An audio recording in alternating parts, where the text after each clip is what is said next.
we have the infrastructure of renewal built right into our system constitutionally. Every 4 years we get to try over. Every 2 years we get to try over.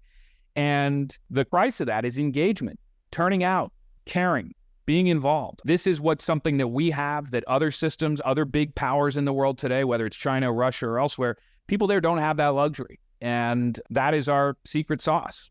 Prominent CEOs, leading economists, iconic investors. Insights from the experts. The Walker Webcast with Willy Walker. See who's next. Good morning to all of you on Western time zones, and good afternoon to those in the East Coast, where Evan, my guest today, is. Before I dive into Evan's biography and then into his incredible writing, had my friend Greg Maffei on last week to talk about Liberty Media and F1 and a bunch of other things.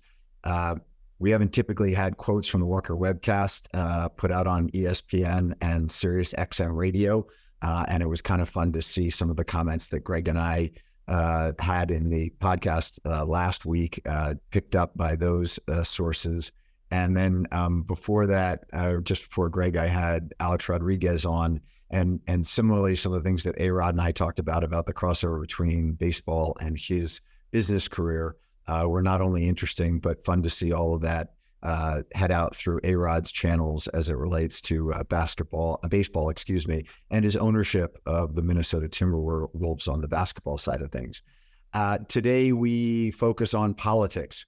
And whenever I talk politics on this webcast, I try and stay as apolitical as possible. And one of the things that I find to be so interesting about Evan's writing is that Evan really spends the time to go to look at what is happening in American society from an economic standpoint, from a social standpoint, from a race standpoint, from an immigration policy standpoint, et cetera, to get to what the politics of America are today. And so it is my hope that Evan and I can dive in on this and talk about this from a fact-based standpoint, and if not, and not necessarily from a political standpoint. But let me read Evan's bio quickly, and then we'll dive into discussions on both his book Wildland as well as other things. So Evan Osnos is a journalist and author known for his work on politics and foreign affairs. He is a magna cum laude graduate of Harvard College. He joined the Chicago Tribune in 2002, and after the 9/11 attacks was assigned to the Middle East, reporting from Egypt, Iran, Saudi Arabia, and Syria. He then became the China correspondent for the Tribune, living in Beijing from 2005 until 2013. He has published 3 books: Age of Ambition, Chasing Fortune, Truth and Faith in the New China; Joe Biden, The Life, The Run, and What Matters Now; and his most recent book, Wildland, The Making of America's Fury, a New York Times bestseller. Osnos has won the Pulitzer Prize and the National Book Award. He has a weekly podcast called The Political Scene and is a frequent contributor to the New Yorker magazine. So Evan, first of all, welcome. I thought one needed to live in New York to write for the New Yorker magazine. How do you write for the New Yorker and live in Washington, D.C.? Well, thanks, Willie. It's a lot of fun to be with you. I think that a little distance from the home office makes the heart grow fonder, I think, perhaps for both ends. I've been at the New Yorker now 15 years, and I have not been based in New York during that entire time. So I've told my wife that I do wonder if we move to the city and they get to know me better, that may be the end of my employment at the New Yorker. So I'm sticking with it for now. So Evan, you spent a long time in China. Right. Let's start here on U.S.-China relations, because Secretary Blinken was just over in China and had the most senior bilateral discussions between the U.S. and China in, I believe, 5 years. Give us your quick take on U.S.-China relations. They seem to be a frenemy. Are they more friend or foe today than they were, let's just say, a year ago? Yeah, and I think you're right to use the word today, because it is, to put it mildly, a completely dynamic situation. I mean, you and I are talking here on Wednesday, June 28th, and it's not an exaggeration to say that an event in the next, say, 24 hours could fundamentally disrupt this relationship, which points to the larger point, which is that it is brittle, it's fragile, that is a new state of affairs. I mean, I've been studying and working on China for now 25 years, and I got into it at a time when it was assumed to be on a certain kind of trajectory. And that was a core idea of the 21st century, the idea that the US and China would be more and more aligned, integrated, different on a fundamental level. We know that, but that they would have a set of shared interests economically, in commercial terms, in business terms, and then fundamentally that would lead to this ability for a communist system and a democratic system to get along. That assumption has foundered. It's no longer operative, and it's changed over the course of the last, I'd say, 6 years. And so the condition of the relationship today, and we can talk about why that happened and how it happened. It's a fascinating thing, but the condition of the relationship today is that it's more or less at its worst point since Henry Kissinger and Richard Nixon went to China in the early 1970s. And that's a remarkable fact. And it's slightly better than it was 3 weeks ago now, because Tony Blinken, the U.S. Secretary of State, went to Beijing, as you said. He had a series of meetings. He got some things out of it. He didn't get one important thing that he wanted out of it, which was opening up essentially a sort of open line between military to military leadership. But the fact that the meeting happened is significant. And, this is just some texture on it. I was seeing a senior administration official maybe 48 hours before the visit. And this person said, this really could go badly, because they could decide in any one of a variety of ways to humiliate him, to embarrass him. They could get him over there, give him lousy meetings, have him sitting in the hotel. They could do all these kinds of things that would send the message that they're not interested in a robust or at least an improved communication. That didn't happen, so we'll take the wins where we can get them as a civilization, and I think we're I'd say a half step away from World War III than where we were a month ago, Willie. So on that, you and I are going to Sun Valley to open up the Sun Valley Writers Conference and talk about Wildland. I had Admiral James Stavridis do that with me last year when we talked about his book 2034, which was a hypothetical that China invades Taiwan and sets off World War III. Given what you just said, and literally this morning over in Portugal, Sarah Eisen had a fantastic panel with Chairman Jerome Powell, and she asked him, and he had Lagarde on it. She had Lagarde on it, as well as the head of the Japan Central Bank and the British Central Bank. And she asked Jerome Powell whether the Fed has a contingency plan should China invade Taiwan, which the Chairman Powell said, look, we have contingency plans for all sorts of things. She tried to probe and say, well, what happens to the world economy if China does that? And he said, I'll leave that to your imagination.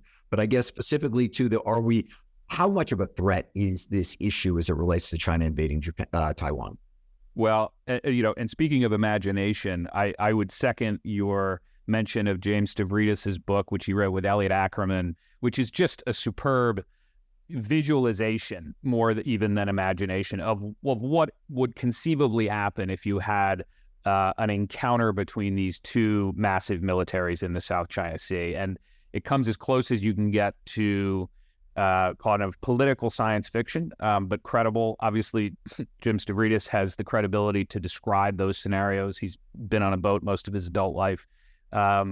So, look, the reality is that the possibility of China going into Taiwan, which has taken on a huge piece of mental real estate in the China conversation, where I'm talking to you from, which is Washington, it's a real prospect, meaning we need to take it very seriously. There is a reason why a lot of diplomatic and military energy is expended right now on thinking through those scenarios. What does it mean for the United States? What does it mean primarily, of course, for the Taiwanese people? What does it mean for the global economy? But I want to actually make a clear distinction between what is the rumination on this subject and what is a kind of momentum of what's taken hold. The fact that it is now part of a vernacular conversation about China includes the idea that they might go into Taiwan. and what the actual intelligence is telling us. Because most recently, Bill Burns, who of course is director of CIA, he came forward and said quite clearly that the best available intelligence from the United States tells us that the Chinese leadership has not yet determined either whether they would invade, but also whether they have the capacity to do so, whether they could win. That's a really key piece of detail to listen to. And, if you're in my business, I spend part of my time in the China Center at the Brookings Institution. What we're always looking for when it comes to trying to assess the real risk of something is not how much are the pundits like me talking about it, but honestly, how much are the people in a position with real visibility on what we know and don't know, how certain are they about what they know? And when you hear the director of the CIA saying that it is, as far as we know, not clear that the Chinese leadership thinks they can do this and pull it off, that's a key fact. That tells you that things are actually more abstract, more down the road than some of the most immediate predictions might have suggested. One of the things, just before we move off of this, Evan, is there are a lot of business leaders who say, look, Russia invades Ukraine. We pull the switch. We're out. We cut off supply chains. We pull out all our stores, what have you, kind of overnight. And within 2 weeks, most major U.S. companies pulled out of Russia after the invasion of Ukraine. And they all sit there and say, we didn't like to have to do it, but we did it. And it was not that hard and it wasn't that big an impact on our business. But then you raise China and they say, oh, whoa, totally different deal. And Todd Fisher, who's a friend of mine, who is the chief investment officer of the CHIPS Act, and I were talking about U.S. chip manufacturing, and NVIDIA's market cap just went over $1 trillion week before last, I guess it is. And I was talking to Todd about the manufacturing of those high chips for AI, and Todd said, it's all Taiwan. He said, look, we're trying to invest here in the United States. We're building up chip manufacturing, but this is not easy stuff. And it all still, even though the design comes out of NVIDIA, it's all still made over in Taiwan. So the dependence on China from our economic standpoint, I mean, just the ramifications, this is not like Russia invading Ukraine and we pull. This is something that brings down the global economy literally overnight, does it not? You're completely correct that it is an utterly different scenario. The level of economic integration between China and the United States, for instance, is obviously unprecedented. I mean, to put it in clear terms, in the final years of the Cold War, the U.S. and the Soviet Union had about $2 billion in trade per year. The U.S. and China today have $2 billion in trade per day. So and that's not even talking about the role that Taiwan and specifically TSMC plays in the global supply chain for advanced chips. Yes, the reality is that if China went into Taiwan and disrupted that supply chain, it would be an earthquake in international relations, but also in global economics. And one of the things that's useful is we sort of do some scenario planning, meaning what are the pressures that are prevailing on Xi Jinping and other people at the top of the Chinese government. You think to yourself, well, what is it that they're trying to accomplish and what are they willing to risk? And it's been clear, this is not, I'm not now telling a secret here, but the U.S. has made clear that if it became clear that China was going to gain control of TSMC, that the U.S. would probably figure out a way to, in effect, blow it up.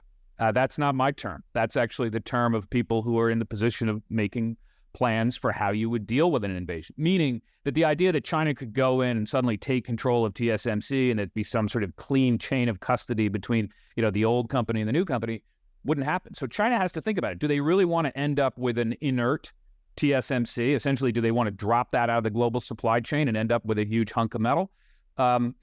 Maybe not. Do they have a plan B? Because they, after all, are also reliant to some degree, to a significant degree, on the things that are coming out of Taiwan. So exactly as you say, this would be a tsunami that would run through the global economy. And I think people are just coming to terms with it. And that's one of the reasons why it takes up a lot of mind share. So let's shift gears to your book on Joe Biden, The Life, the Run, and What Matters Now. I guess the most simplistic question I'd have for you, Evan, is what surprised you the most about the first 2 years of the Biden administration? In some ways, he is the guy that is easy to forget as president, because after all, and let's be honest with ourselves, that's kind of what people wanted when they voted for him. I mean, part of it was people were sick of the Trump era. They were not whether or not they thought of Donald Trump, they liked him or they hated him. In a lot of cases, you just heard people saying, I just want to spend less time thinking about presidential politics. It doesn't need to be the fact that dominates our dinner table conversation every night. You know, you sort of people wanted to stop losing friendships over the question of politics. It was like, can we right size what politics should be in our lives? As somebody said to me before Biden was elected, they said, you know, he is, in the end, what the person said to me was, I think Americans are ready for a boring president again. I don't think Joe Biden would embrace that characterization, but the reality is that he has kind of slipped off of the front page of our minds. And that has both positive benefits and it also has a negative implication for him politically. The positive benefit is that it gives us a little bit of a relief from that sense that we're all living under the tyranny of political information, you know, kind of reflexively checking our news feeds all the time. It's difficult for them as an administration because if you go down the list, just trying to be dispassionate about it, empirically, you look at things like the level of unemployment, obviously inflation much higher than they've wanted it to be. But you look at things like what they've gotten done in Congress in terms of infrastructure spending and things like that. Those are issues that ordinarily you might say they might see some of the effect of that showing up in their favorability numbers, but it's not. He's a very unpopular president. And that's partly because Americans have just said, if you're on his side, quote unquote, people feel kind of meh about so much in their lives right now, whether it's prices at the grocery store or the sense of being safe or unsafe in parts of the country, that they're not really prepared to say, and therefore I'm enthusiastic about what Joe Biden's done on infrastructure. So he doesn't get much credit there. And then, of course, on the other side of the aisle, there is, because of the nature of our polarized politics, there is an instinct to just say, let's not actually acknowledge where we think we've made some headway on issues of genuine broad-based national concern. So the net effect is that he's sort of there but not there, which is weird for us, right? As a population, we're used to having this very intense, almost personal relationship with a president, and we're getting used to this now. So you studied him closely and wrote a book on him. You know, he's been at this game of politics longer than almost anybody. Youngest U.S. Senator, I believe, youngest U.S. Senator ever elected. Mm-hmm. Yeah, that's true. Yeah, he was actually so young that when he was elected, he couldn't actually take office until the time when he was supposed to be sworn in because he was still underage at that point. But go ahead, I interrupted. Yeah, no, I guess the question would be the big, to your point, he's sort of seen, not seen. There's all this of, is he actually mentally capable to stay in the office? And you sort of look at his personality and say, he'd wake up one day and just say, you know what, I've done what I needed to do. I'm going to sunset and let someone else step in here. What is it, Evan, that that you know about him that says right now he thinks he's up for another term? A couple of things that weigh in my mind as I think about him and his own calculations around age. I remember once I was interviewing him during the vice presidency. I was in the West Wing in his office, and I was at that point, you remember, he was already rather long in the tooth. And I remember asking him, I said, look, this is now, we were talking in 2014, and I said, do you think that I'm paraphrasing here, but do you think you have enough gas in the tank to run for president in the next election, which would have been 2016. And he said something kind of fascinating, just off the cuff. He said, well, you know, I encouraged my father to retire, and I think that was a mistake. And then he kind of changed tack. And what he was getting at, I've talked to people around him enough to understand sort of some of the family dynamics. He felt as if by encouraging, he and his siblings had encouraged his dad to retire, and by doing so, that it had kind of sapped his mojo, right? And this is a familiar story. We know a lot of people like this, both of us, who are a little bit like sharks, where they feel like if they stop swimming, they don't know exactly what's going to happen. And I think there is a piece of Joe Biden who is in that mindset. That's one element. The other thing that I think is really important, Willy, gets to the essence of your question, how you framed it, which is a really key detail, which is that he came to power as a very young man. And in some ways, his self-identity was cemented as a young guy. He was known, it's hard to believe it now, and I think, any listener who's under the age of 30 will find this hard to picture. Joe Biden was known as a young man in a hurry for most of his professional life.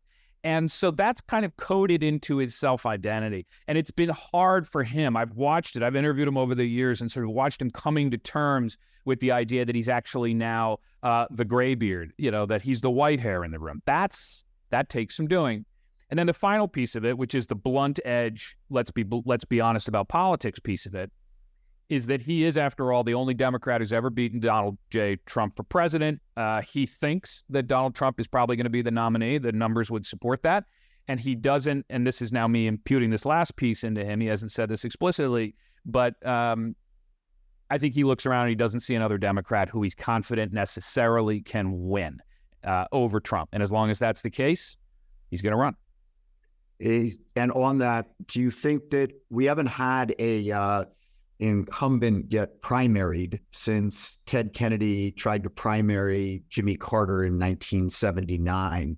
Do you think we might have our second primarying of a presidential candidate in the incumbent party in 2024?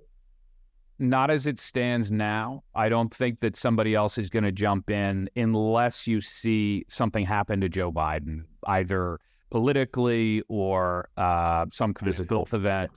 And I think it's partly for the reason that you raised, which is that the memory of 1979 kind of burns in the memory of Democrats, which is that people feel as if Jimmy Carter was weakened by Ted Kennedy's challenge. There are a lot of reasons why Jimmy Carter probably lost, but that is a fact that particularly if he's starting at a base that Joe Biden is now, which is to say very low favorability, I think there's a general feeling among Democrats, the ones I talk to, that they are reluctantly coalescing around him, but they're doing so. And that's because they don't see a scenario that would be an easy, bloodless way to get to another nominee. So I'm going to use a stat from Wildland to segue from what we're talking about now in current to back up a little bit on the book. But one of the points about Jimmy Carter, it might be the only mention of Jimmy Carter in the entire book, Evan, is where you point out that Jimmy Carter actually lowered the capital gains rate from 48% to 28% in 1978, which I think there's been this, and we're going to talk about this in a second, but the certain things in people's minds that are almost impossible to change. You cite, for instance, in the book, the number of Muslims in America and the Pew poll that goes out and says, how many Muslims are in America? And most people say 1 in 6, and the actual number is 1 in 100.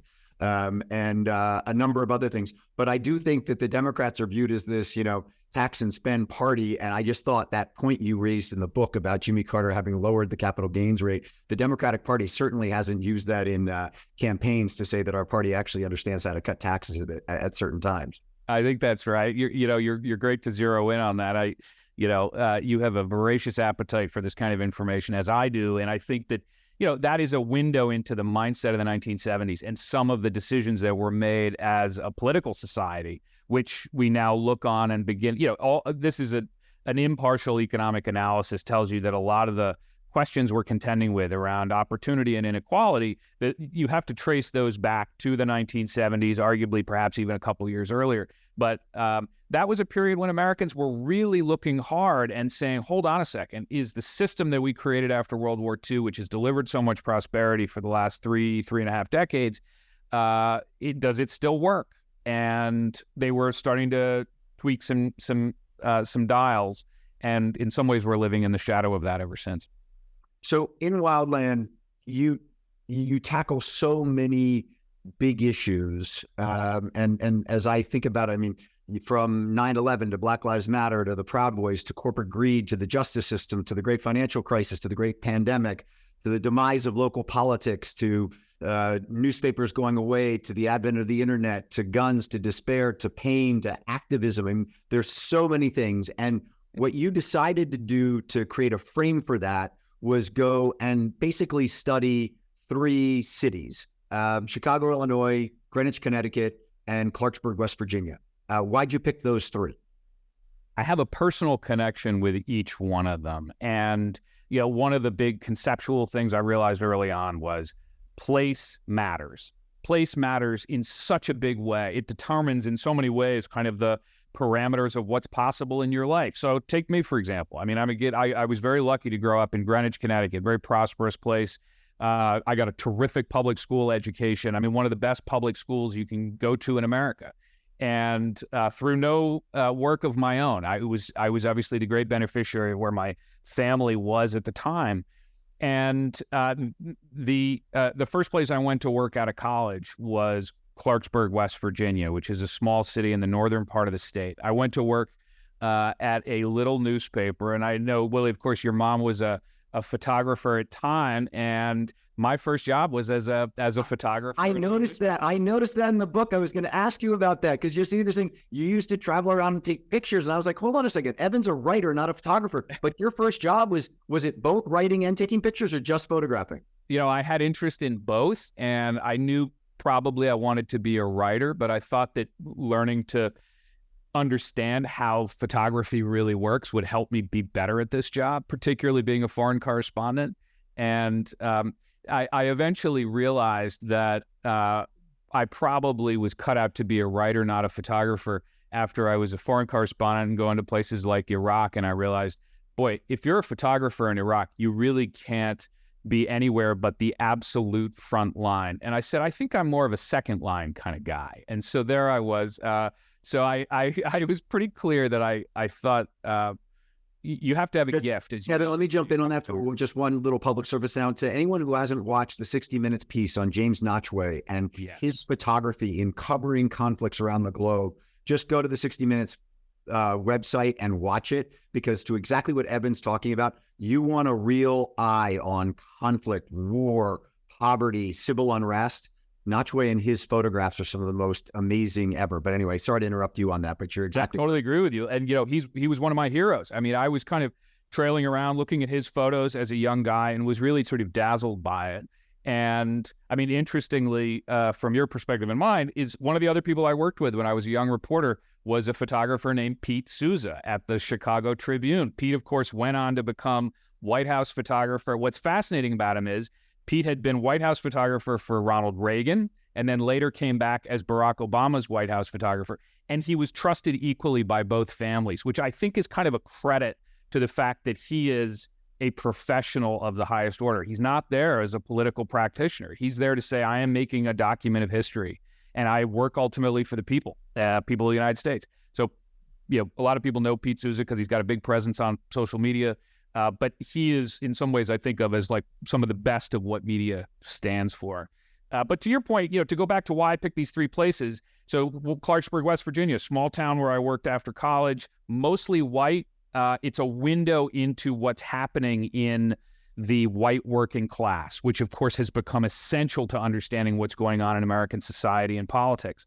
And the third place that I wrote about is Chicago. I worked at the Chicago Tribune for 9 years. My family was originally from Chicago. And our family came from the south side of Chicago around Hyde Park. And it is a mostly African-American neighborhood now. And if you want to understand what was going on in the economics and the politics of the south side of Chicago and ultimately what's happening in black neighborhoods in America, there's a reason why great sociologists have always lingered in Chicago. It's kind of somebody once called it the great American city in both the best sense and the worst sense. It is dealing with all of the problems we are as a country. So if you think of these three places, Greenwich, Connecticut, Clarksburg, West Virginia, and Chicago, and all I had to do was just watch and listen. And I got to know people over the years, of course, in all these places. And I tried to put these three cities in a kind of conversation with one another and say, how much is what's happening in one place affecting what's happening in another place? How much are they cut off from each other? And how much are they actually responding to similar national themes? And what can I understand about what's going on in the U.S. by just hanging out? And that's the great gift of, honestly, of being able to do this kind of work, of being able to write long things in the New Yorker and books, is that I'm not in a hurry and I can just listen and it goes on for a while. So one of the the way you weave these stories together is fantastic and fascinating. And I will say there are a couple round trips, if you will, where you headed down one path, for instance, and we'll get to it in a moment, but you're profiling an African-American gentleman in Chicago who's in the drug trade, goes to jail, gets out of jail. But of all the things as you're following his story, all of a sudden he takes out a mortgage for his mom's home, and in comes the subprime mortgage crisis in Countrywide. And it was so interesting because these you think that you're talking about just race and the criminal justice system and the prevalence of drugs and this, that. And then all of a sudden it's like, oh no, but they're also impacted by this massive hit that also hit West Virginia at the same time and also hit Greenwich, Connecticut at the same time. And I just thought it was interesting how, as you went down these paths, you were sort of presented with these opportunities to comment on a much bigger story that may not have been in your purview when you first started following these people. You're absolutely right. I mean, in some ways, I've decided that if you go out and you're looking for a really specific target in your journalism, meaning I'm going to go find somebody who was impacted by a specific kind of policy or a specific practice, you will find what you're looking for. It'll be a kind of, in some ways, a sort of narrow channel of understanding. But that's a different thing than saying, I'm just going to park myself in the life of a guy like Maurice Clark, who you were just describing. And I will say, people sometimes wonder, how do you meet these people that you write about? You met him at a funeral. You met him at a funeral of somebody else you were following. That's exactly it. And, I was writing about the death of a gang member in Chicago. One gang member, figured that was a way to kind of understand the world a little bit. So I'm talking to the priest. I'm hanging out at the funeral. After the funeral, I left and I went over to the little shrine on the street that had been built for the guy who had been killed. And as I'm standing at that shrine, a man comes up to me who's about my age, and he says, "What are you doing?" And I said, "Well, I'm writing a magazine article for the New Yorker about this shooting right here." And he says, "Oh, who do you work for?" I said, "The New Yorker magazine." And he said, "Is that the one with the cartoons?" And I said, "Yeah." And he said, "Well, I used to read that in prison." And I thought to myself, this is somebody I think I really want to know a little more about. And that was the beginning of really dozens of interviews over the course of the next few years, in which his life more or less helped me understand actually the course of this country over the last 2 decades. Just as one quick anecdote, and then I want to jump off on something else, but just the scene of you going back to his house and him having the scrapbook of all of the funeral programs from the gang members who had died was just such I can only imagine as he pulled that out and put it in front of you and you flip page to page, seeing all of these funeral programs. I mean, just the concept that he saved them all and created a scrapbook from them is just amazing. But he also was very, he has a math mind. And I thought about that as you talked about him further being very, very talented with math. It made me think there was a little bit of that programming, if you will, of him keeping track of things like that was part of his personality. But yeah. Evan, I was trying to figure out kind of a theme to follow the ball as we go from Greenwich to Clarksburg to Chicago. And I want to follow the money, if you will. So let's start in Greenwich on following the money. And you profile at the beginning a very talented, sort of up from his bootstraps doctor named Chip Skowron.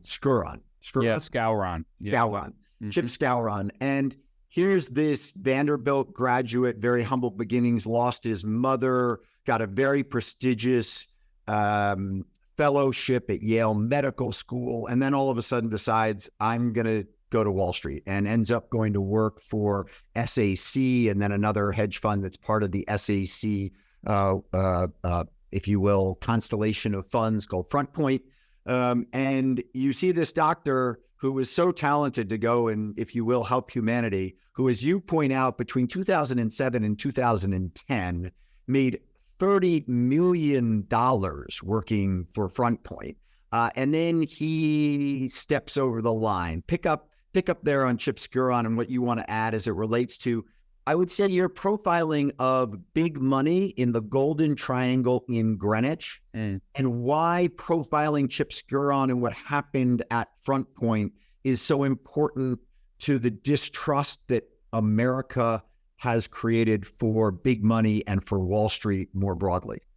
Chip Skowron is a fascinating case. He's a guy who, in many ways was living the American dream. I mean, he had the intelligence, he had the ambition to get from one rung on the ladder to the next. As you say, he got into Vanderbilt despite having a pretty rough set of events happen. His mother died when he was a teenager. He then goes on, he gets this incredibly prestigious fellow. First, he goes to Yale Medical School. He then goes on to Harvard for his fellowship. I mean, he is at the top of the game. And he's also kind of losing interest. And he gets this eventually offer to go to Wall Street. It was right at the period when hedge funds were taking off. He knew nothing about finance at the beginning. I mean, he literally went to the store and bought a book called Getting Started in Hedge Funds, a kind of almost a brochure of what it means to work in finance. He'd never looked at an income statement. He didn't know anything about it. And he succeeded at it. He's a smart guy, figured it out. And as he's kind of moving up and the pressures on him to keep delivering and keep succeeding are building, he broke the law. What he started doing was he took these, and this is to some people will be a story they've heard in other contexts. He was introduced to experts in the pharmaceutical industry through an expert network, and he started to cultivate some of these experts to say, actually, let's see if I can get access to information about drug trials before they're public. And eventually he ends up making trades on the basis of this inside information. The feds catch up to him, and he gets arrested and sent to prison. And why I was interested in him is because his story is not unique. His story was kind of playing out in a number of other cases and contexts at that point in time, which is to say, this was the years around the financial crisis when Americans were starting to ask, hold on a second, who should I trust exactly? Which institutions are reliable stewards of my money and are taking care of our system in a way that's sustainable? And what I wanted to get at was the way in which ideas, both good and bad, can be transmitted through a system. As Chip Skowron said to me, and he was I have to give him credit for being really generous and willing to tell his story in incredible detail to me over the course of a few years, really, sort of bearing some pretty painful facts, embarrassing facts about how he ended up where he did, was that, as he said, I didn't think I was doing anything all that different than what others were doing. And we've heard versions of that from many people who get caught. And look, I grew up in a fantastic place. I love this town. And there were so many people in this neighborhood who were getting caught for financial crimes that the street that we lived on, which was called Round Hill Road, got a nickname, which was Rogues Hill Road. And I thought, how did that happen? And what does that tell us about broader confidence in the systems that ultimately undergird America's financial and political stability? I mean, what we know, Willy, and we've now all become sort of more and more aware of this, is that our social and political system rests on some implicit assumptions, a kind of compact. The idea that if you do something for me and I promise to pay you for it, that I'll do so. If I join a society or a profession, that I'll follow the norms and the rules and the laws of that profession. And what we've seen, and really this is the sort of molten core at the center of our political moment, is that people have been losing faith over the course of the last 3 decades in that assumption, the assumption of a basic fairness. And as that happens, it gets harder and harder to hold together politically. And that's what I wanted to get at, but in the most concrete, specific terms, not by making big abstract pronouncements, but by just telling one man's life and seeing how it unfolded. And one of the things that you go to there, Evan, which I think is interesting, and then we're going to follow the money to West Virginia here, because a bunch of those hedge funds then invested in a bankrupt mining company. So that's how we're going to get there. But just for 2 quick seconds, so that people who haven't read the book understand this, Evan does a masterful job of just talking about the criminal justice system and the difference in sentencing for whites versus minorities.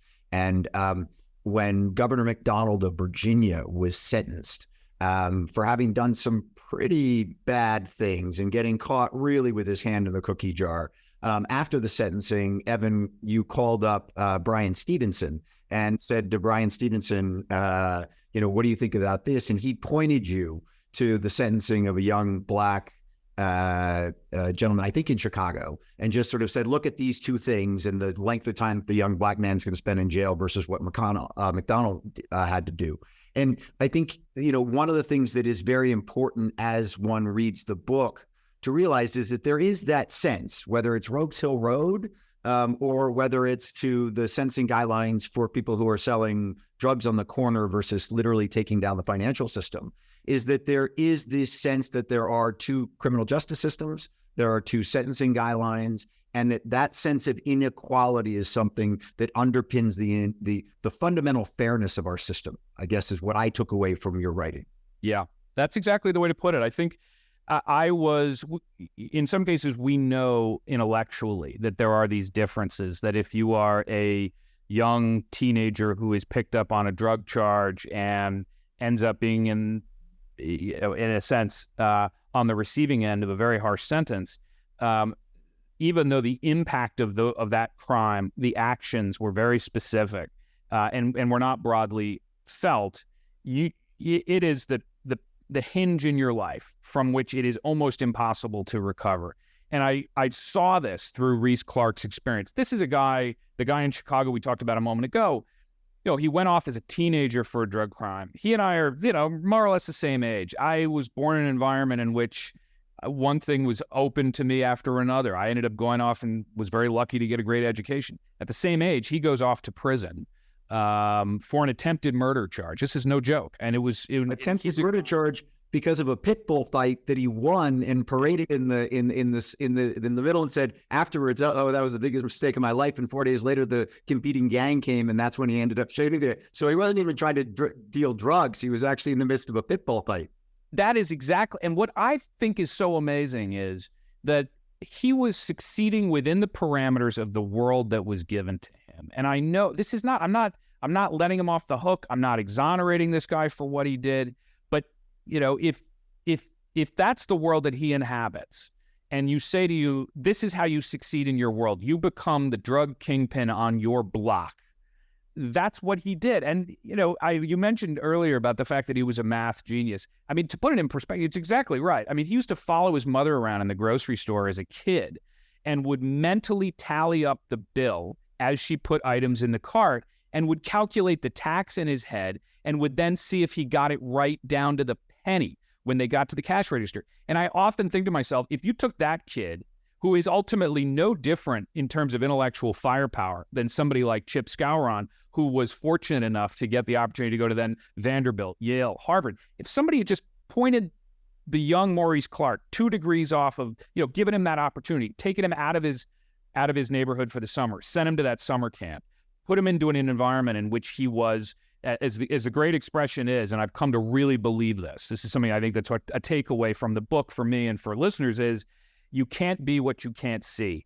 And he didn't even know that there was the possibility of being something like a professional who would go downtown to Chicago and put on a suit every day. He didn't know that was an option for him, honestly. And, so that was kind of set the course of his life. So jumping through to West Virginia real quick, because one of the confounding issues here, you point out in the book, West Virginia was a solidly Democratic state until the election of 2000. And Karl Rove and George Bush realized that West Virginia was winnable. And he was the first Republican to win West Virginia in not a reelection year, but in his first election since Herbert Hoover in 1928. So they win West Virginia. And today, 23 years later, we think West Virginia is firmly Republican. And that's where all of, you'd think that Trumpism has emanated from West Virginia. But, 23 years ago, it was still a very blue state. It had blue roots to it. But you paint this picture, Evan, that is, honestly, so depressing. Because you basically, you talk about the coal industry, you talk about mountaintop mining, you talk about the Mud River, and I have pulled up, I'm not going to flash over to it, but I pulled up 2 pictures of the Mud River and the absolute environmental devastation that has come to West Virginia. And you focus on this court case where literally in the proceedings in the court case, they state that the land in West Virginia is only good to be a refuse site. In other words, you can't do anything else with you either mine it or you turn it into a waste dump, but there's nothing else to be done with the land. They literally testify in a court case to that.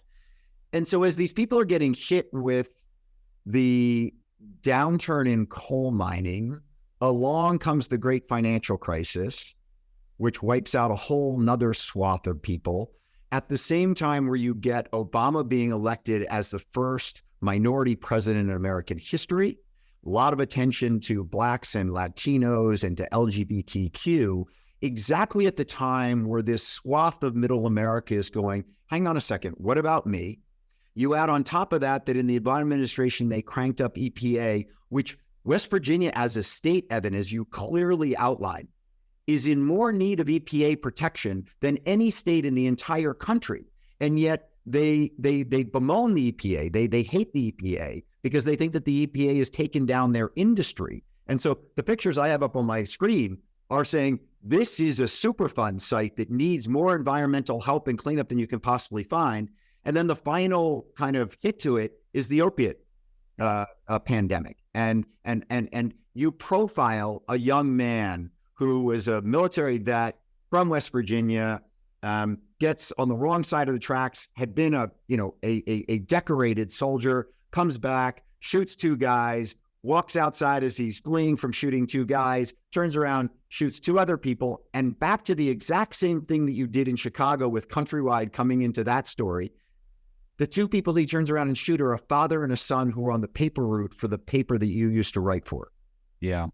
Yeah. But for one thing, I really am grateful to you for kind of thinking about this story in the way that I hoped people would, which is that it feels like an epic story for me of American life, because it's life as it's lived, which is to say, I didn't go out looking for a case of a dramatic arc of a life story. It was right there in front of us. The guy you mentioned, Sidney Mueller, who was this Marine who went off and did exactly what the country asked of him.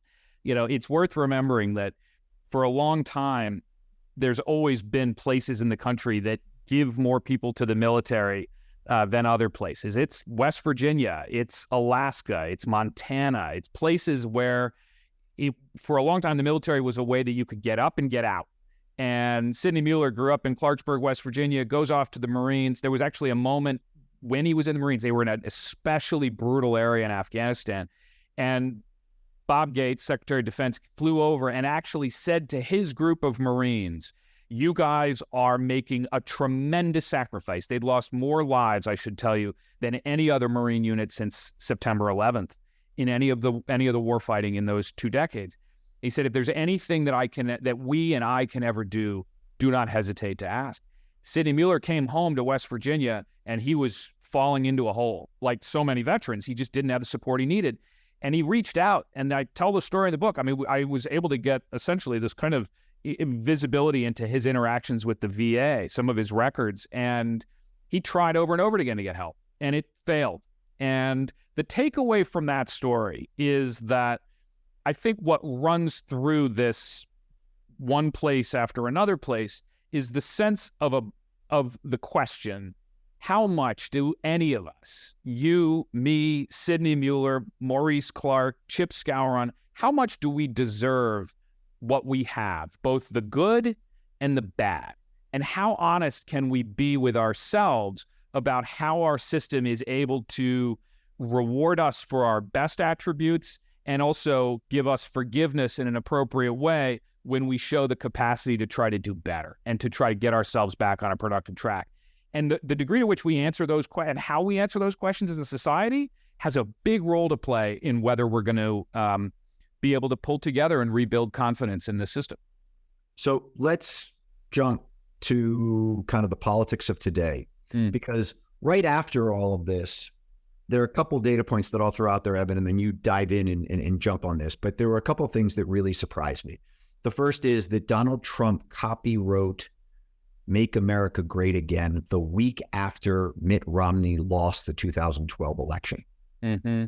I did not know that. That is a fascinating point. The other thing that I thought was really interesting, which I'd never heard before, was you went back to the 2009 Rick Santelli CNBC rant. I had never in my life heard anyone talk about the Rick Santelli 2009 rant. As you can imagine, I went back and looked at it.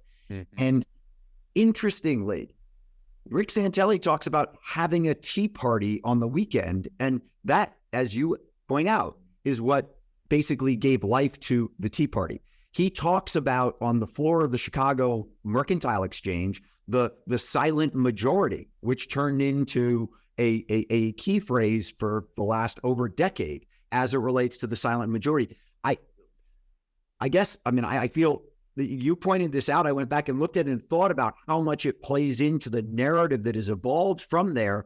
Yet I never heard anyone give Rick Santelli credit for having kind of been the starting point of what is built into this movement. Yeah. Well, in some ways, Santelli and Trump serve a similar function in our understanding of the last 25 years in American life, because they were as much a reflection of things that were bubbling up as they were the origin of anything. So when Rick Santelli got up there during the financial crisis and essentially gave voice to what later became the Tea Party movement, he was waving a flag that was telling us that something was happening, particularly in conservative politics, that was ultimately going to change in a profound way how the Republican Party talked about and ultimately worked with or didn't work with the Democrats. When Donald Trump registered in 2012, 4 years before he became president, he registers this copyright for Make America Great Again. That was because, in his own way, he picked up on something. He sensed that there was an opportunity for somebody to come in and to seize the party away from its traditional stewards. I remember at the time the assumption was future of the party is somebody like Mitt Romney, maybe Jeb Bush. And instead, Donald Trump sort of took it in this totally different direction. There is a link between what we're talking about right now and what we talked about a moment ago, which is that in both cases, you have somebody who is giving voice to the idea that the system, quote unquote, is rigged. That is an idea that is immensely powerful. And you hear it, curiously enough, this is one of the things that I realized in the course of the book. You hear almost an identical expression from people on the right who use that expression and people on the left. You hear it from a guy like Reese Clark, who is, after all, growing up as a black man, going to prison on the south side of Chicago. And then I heard it from friends in Clarksburg, West Virginia, who are coal miners who have found that their way of life is no longer possible. They all feel as if the system is rigged. That idea became, and that's, after all, what Donald Trump said to people, and that's why he was able to build a following. Whether or not you like him or hate him, you have to acknowledge that was his thing. And in some ways, I think what we're contending with now is this enduring sense of how do you restore credibility that the system is deserving of our confidence and support. And that's the great challenge for politicians. And I will tell you that, when you look at younger politicians who are trying to move in and change the tone, change the tenor of things, whether it's Pete Buttigieg or Wes Moore, who is the new governor of Maryland, is a very interesting guy. One of the things they talk about is trying to rebuild civic faith in the idea that our system understands that people feel excluded. They understand that it feels unfair and that they're trying to fix that. Because you can't rebuild confidence unless you address the fact that people feel as if it's unfair. So in the book, you talk about Lee Hanley underwriting a study by Patrick Cadell, who was a pollster, that identified the 6.5 million sort of truly disenfranchised white voters, this lost kind of demographic, if you will. And that at that time, that's really where all the things you just talked about as it relates to Trump registering Make America Great Again and some of the rhetoric that started to come out. It's I've got so many thoughts here. I want to be clear in my question to you. But there was so much on the xenophobia as it relates to starting with 9/11 and then NAFTA and taking jobs and the rhetoric that came out that we need to kind of stop this flow of immigration. The whole NRA and promoting guns. And you put forth the point that when George Floyd was tragically murdered in June of 2020, that in that month alone, 3.6 million guns were sold, the highest month of gun sales ever. But interestingly, Evan, on guns, just one of the other things you said was gun ownership in the United States has actually shrunk. Back 50 years ago, 50% of Americans owned guns. Today, it's only a third of Americans, but the third that own them own over 8. Is that That's exactly right. And you zeroed in on just an immensely illustrative fact, because you could actually take that same principle and apply it across our politics. That the fact is that it's a smaller and smaller segment of the population that owns guns, but for the ones who do, it's turned into an identity for them. It's an absolute issue, and they're absolutists about it. And as a result, they can exert this disproportionate force on our politics, where if you look at the polling data, it's overwhelmingly clear. More than 2/3 of Americans want to see major movement on gun control, over even among gun owners in many cases. But you have this very slender piece of a political society that is capable, through money, through its use of the media, through its kind of canny role in lobbying and in Washington, that it's able to exert a disproportionate force on politics. This gets to the core of the issue, which is that people feel as if, why is it that the public will doesn't end up in the actions of government? Over and over, you saw it on issues of climate change. Why is it more than 2/3 of Americans wanted action on climate change? And for years, you saw almost nothing happening until recently, where you did see actually a significant bill that was passed in Congress. That's progress. But it was because of in some ways, the political machinery had made it too easy for these kind of micro minorities, ultimately, like the NRA, to exert extraordinary power over our ultimate political direction. Same thing when you look at what happened if you look at the Electoral College. One of the reasons why people want to get rid of the Electoral College is that it gives essentially a disproportionate power to a minority in politics. That's not how it's supposed to work. That's one of the themes that runs through this book, is fixing the machinery in a way that allows it to actually reflect the public will. And you point that out at the end of the book, Evan, where you talk about the fact that, Biden won by 7 million votes, but were it not for 20,000 votes here and there, he would have lost. Similarly, you point out that Bush with West Virginia in 2000 won because he won West Virginia. Had he not won West Virginia, all that happened in Florida would have been a moot point, because West Virginia would have gone to Gore, and Gore would have been the next president of the United States. But I think you and I are probably in agreement that getting rid of the Electoral College is probably a low probability event. Let's talk for a moment as we finish about the positive side, because as I read the book, it gets pretty grim in the sense of, wow, we've got this problem and that problem and that problem. And most importantly, I think one of the things you point out is that if you will, and this isn't a political statement, the number of lies that President Trump said during his presidency has been widely documented. And what has come out of that is a sense from, I think it was Michael Lewis's book that you quote, that in it, I think it was Steve Bannon who said that it's not the judiciary we've got to worry about, it's the press, because the press actually tracks these things, tracks them down, and puts truth forward. So the only way to deal with the press is just throw a ton of shit at them and just keep throwing shit at them all the time. And then you just can't sort through it all. Which I thought was interesting and somewhat depressing. But you also talk about the fact that transparency, the ability to mobilize things on both sides of the aisle, good and bad on both sides of the aisle, allow people to get a voice and to actually come together and make a difference in this world. And you cite some of them. Do you really think that transparency and the ability to use social media is our savior, or does something else have to come into play here?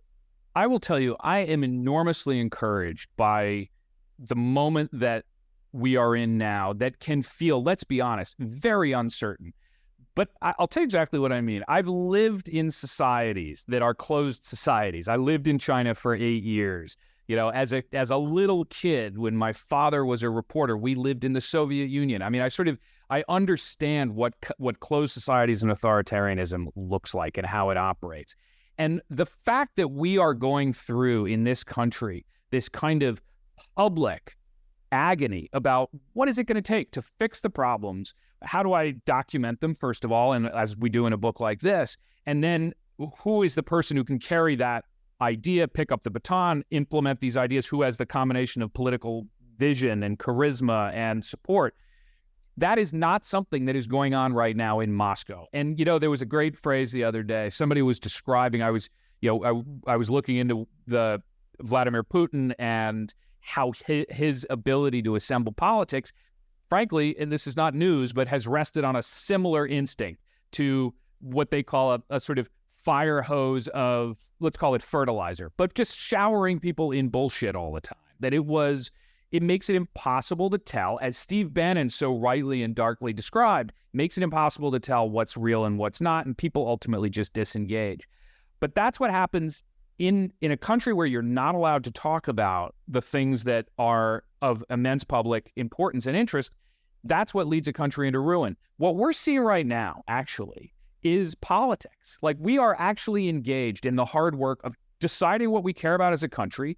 Progress is not quiet. One of the really guiding lessons that I took out of this comes from Frederick Douglass, actually, who said that if you want progress without noise, it's like wanting the rain without thunder and lightning. It's impossible. In fact, it's often in the quiet periods that injustice continues. And I'm not saying this as somebody I'm not, way out on the left and describing my aspirations for blowing up the system. I'm actually saying if we want to have a system that works, we have to be able to acknowledge when it is that it's not delivering fairness, when it's not giving reasonable opportunity to people who weren't born with it. If we can't have those conversations, then we're closing ourselves off from the possibility of reform and renewal. And the biggest is tying back to the very first thing you raised in this conversation, Willy, which was China. I can say with total credibility, lived in both of these places, the thing that differentiates us from China in terms of our capacity in the 21st century, we're both dealing with tremendous differences, with tremendous challenges domestically, but we have the infrastructure of renewal built right into our system constitutionally. Every 4 years we get to try over. Every 2 years we get to try over.